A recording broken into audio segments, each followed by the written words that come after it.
This is the third video in our beginner series to learning the loose watercolor style. Now in our first video, I gave you an exercise for loosening your brush strokes and really experimenting with mark making. In the second video, I gave you an exercise for learning water control, all about what's going to happen when you do different things. Now in this video, we are going to bring everything that we've learned to this point together and paint a carrot composition that I think you can really be proud of. If you're new here, my name is Teresa. I'm a surface pattern designer and watercolor artist. Now, I really hope you've been practicing the past couple of weeks, especially on your loose strokes and the carrot exercise that I gave you, because that's really going to come in handy today. Today we're going to tighten it up just a little bit, and we are going to paint with intention. In the other two videos, we were really experimenting and learning how to be loose with our strokes. And today we are bringing it together and learning how to paint those loose strokes with intention. And then in future videos, we are going to transfer everything we've learned to florals. So let's get started. We are going to use the same brushes that we've been using, just something very thirsty like a mop brush. And I'm going to also use my silver brush and then a little fine liner. So the first thing we're going to do is exactly what we did last time. We're just going to drag down the basic shape of a carrot. Now, the difference is we are going to take a little more care today in our carrot shapes. So as you see, I drug down some pigment and then I added water to it to maintain that loose watercolor flow. I'm not being very precise, but I am being somewhat careful with getting the shape the way I want it. And then I'm going to drop in other colors. And again, being very careful not to paint in a detailed way. We just want to fine-tune this shape until you get it the way you want. So it doesn't matter how many strokes you use, really. What's more important is to be purposeful with the strokes that you use. We don't want to overdo it with the strokes because then that starts getting too tight. And notice how I'm really just kind of sketching in or dropping in these colors. And really, I'm just kind of pushing them around. I'll drop in the color and then push it around just a little bit to encourage it to move the way I want it to move. This is what's so difficult a lot of times, is to learn how to drop in the color and then encourage it to go where you want it to go without completely merging all those colors and messing up that lovely loose watercolor essence. So if you see here, I skipped over the little section that's very light where those colors were bleeding from the first to the second carrot. Because I didn't want to cover that up. So I just skipped over it. I did a shadow instead underneath it and up at the top of that carrot. So these are the things that you want to think about. Now let's do another carrot right beside this purple one. Again, I'm just going to allow those colors to mix without touching them too much.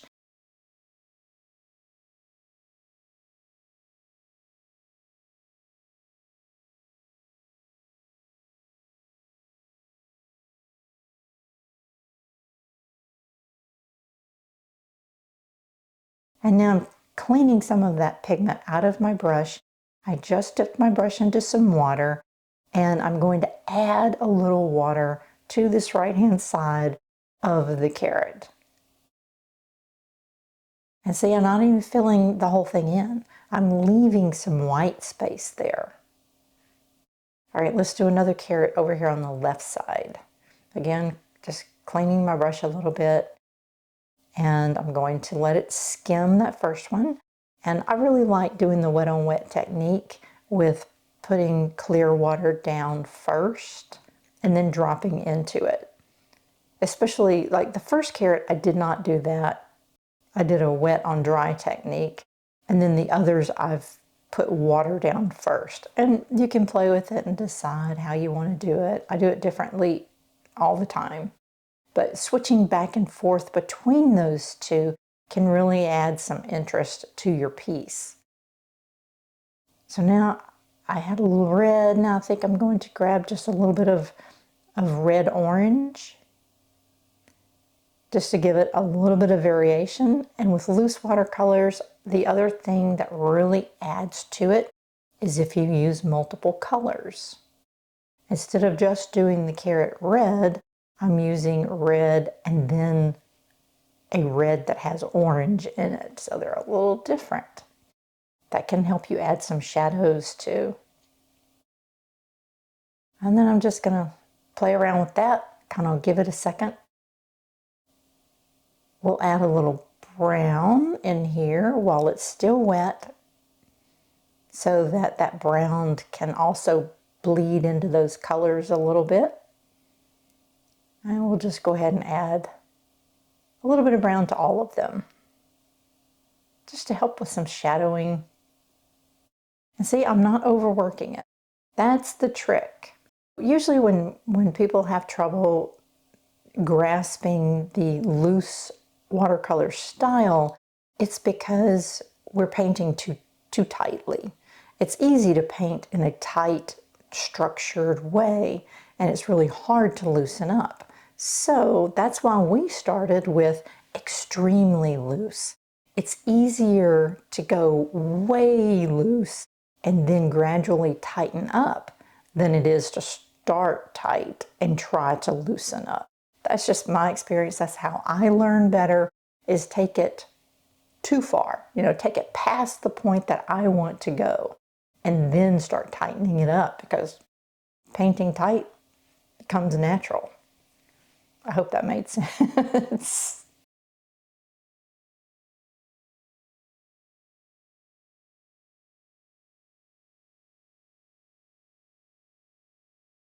So now I'm just going to do another carrot over here. Same thing. I just put a little pigment down. I'm just very lightly sketching in some details on the carrot. Let's drop in some other colors, letting this carrot shape be very organic. Let's just encourage those two to mix a little bit. With loose watercolor, less is more. When I find myself making too many small strokes, that's when I know it's time for me to move on. Let's start on the greenery. So I want the carrot tops to be very loose as well. Don't want that to get too detailed. So I've gotten my black velvet brush, and I'm just going to start gradually, just like we did in the other exercises. Just going to put a few little carrot tops here. I want the colors from the carrots to bleed into those. So I'm trying to do this pretty quickly while the carrots are still wet so that that bleeding will happen. And so anyone can do this. I'm just doing these little wispies, super easy. And I'm just using a little bit of green gold and a little bit of sap green, very watered down. And now we're going to get a little larger, drag it up a little bit taller.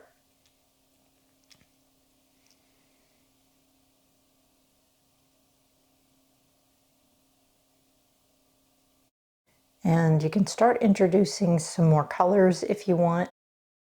The green gold is really making this a little more yellow, so I'm going to start adding in more green. This green gold, in a very watered down color, was really great for the background of this greenery. So now I'm going to grab something a little darker, and this is just kind of a mix of sap green, and I think I've got some deep sap green in here. It's just a mixture that was on my palette, so I'm not sure what the colors are, and it doesn't matter. Just grab any green that you want. So we'll do a little bit darker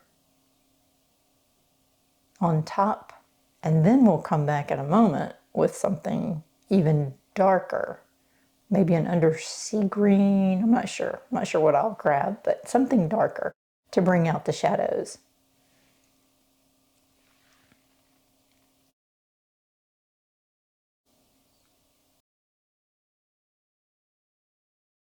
See how much more structured this is than the last lesson that we did. We were much more carefree, but yet we're doing basically the same thing. We're just paying closer attention to our brush strokes. But really it's the same thing. So now we'll go in with this a little bit darker. And this part is taking longer than the actual carrots. But we're not finished with the carrots yet. We'll come back to those in just a moment.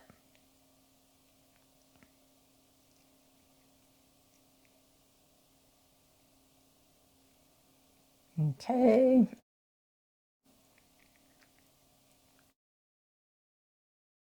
Now, if you wanted to use real carrots to look at, or a photograph of carrots to paint from today, that's just fine. You can if you want to. You know, I'd encouraged you not to use a reference photo last time, but that's just because we were painting extremely loosely, and I did not want you to focus on really anything but water flow. But today is different. Today we want something that looks a little bit more like carrots, but is still loose. So if you want to use a reference of some sort at this point, that's perfectly fine.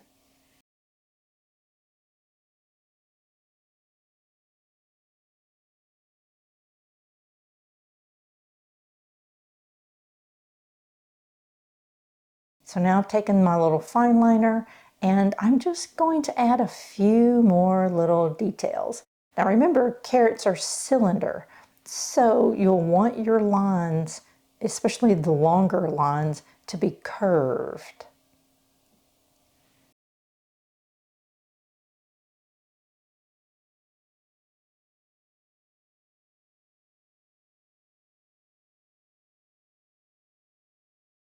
And then we're going, I like this one, that's going to be a little bit darker.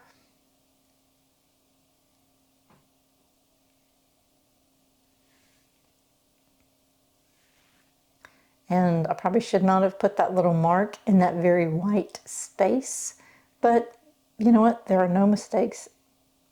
So that's totally fine.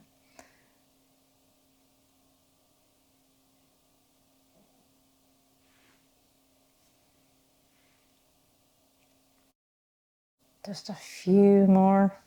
See, and I'm not going overboard with these details.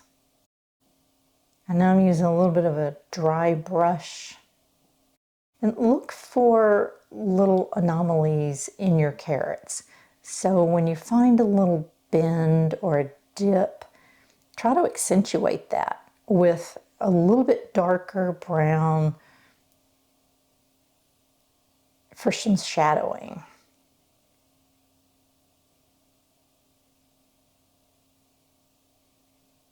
And just be very random with your strokes. Some lighter, some darker.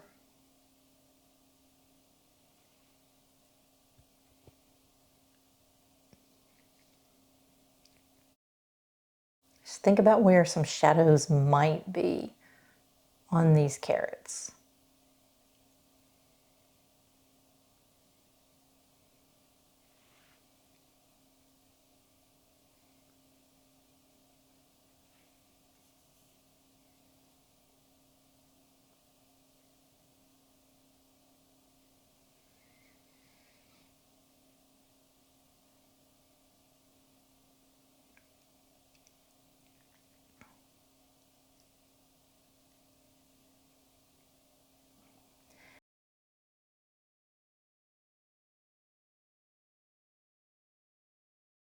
when I started this detail work, the carrots were pretty much dry, which is going to make more of a hard line now.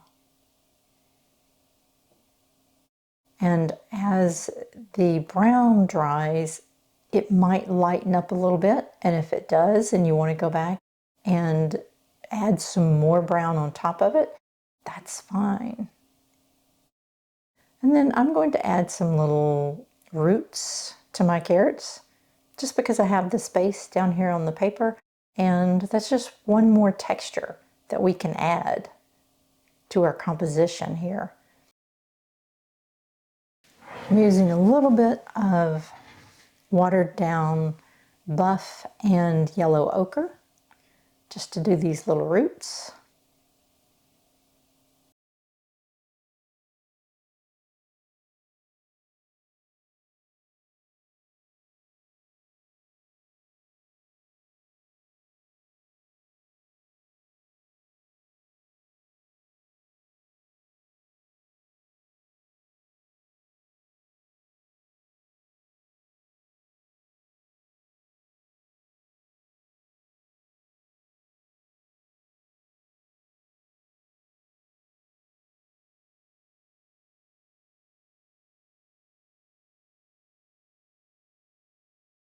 So now our carrot top's dried pretty light, and I want to add some darkness to them. So I'm just going to grab a little perylene green, or maybe this is undersea green, and it's got a little bit of sap green mixed in with it. And we're just going to add a few little strokes.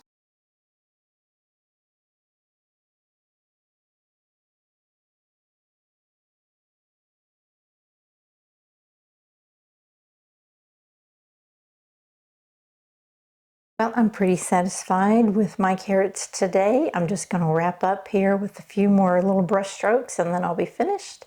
So I hope that you like the carrots that you painted today. And if not, I would encourage you to take your carrots from today and compare them to the exercises we were doing last week and determine, are you still painting a little too loosely, or have you gone too far to the tight side of things? What is it really that you're not liking about your carrots? And if you need to go back and practice the other exercises again, that's perfectly fine. This does not come overnight. It takes practice. And two, it depends on how loose you want your artwork. So if you have any questions, just pop them down below and I'll get right to you. Otherwise, I will see you in a couple of weeks where we will start talking about florals.